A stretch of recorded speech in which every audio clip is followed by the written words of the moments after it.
Srpska nacionalna politika u suštini je u prošlosti dugo godina bila na neki način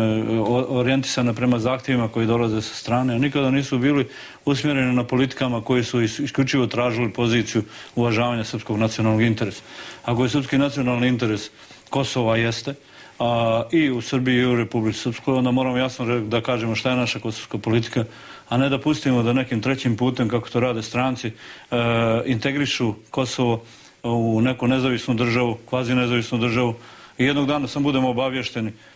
da se to desilo. Sasvim je svejedno da li imate zvanično priznanje ili ne, ali ako nemate faktički poziciju na tom planu, onda naravno gubite Kosovo. Mi moramo zajedno hrabrije da uspostavimo upravo zajednička pitanja koji se tiču integralnog interesa ili pozicije srpskog naroda. Ako Hrvati imaju legitimitet da postavljaju hrvatsko nacionalno pitanje kao najznačajnije pitanje svoje državne politike, onda naravno treba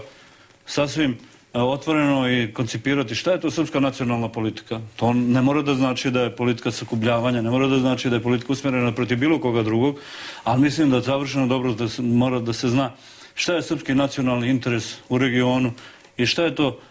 značajno i za Republiku Srpsku i za Srbiju, i da te zajedničke politike budu poznate. Važno se usmjeriti na ova zajednička pitanja, rješavati i afirmisati prije svega pitanja srpskog nacionalnog interesa, interesa ovog naroda, odbrane njegovih pozicija, i to je ono što želim da radim. Ja sam to radio u Republici Srpskoj i želim da budem dio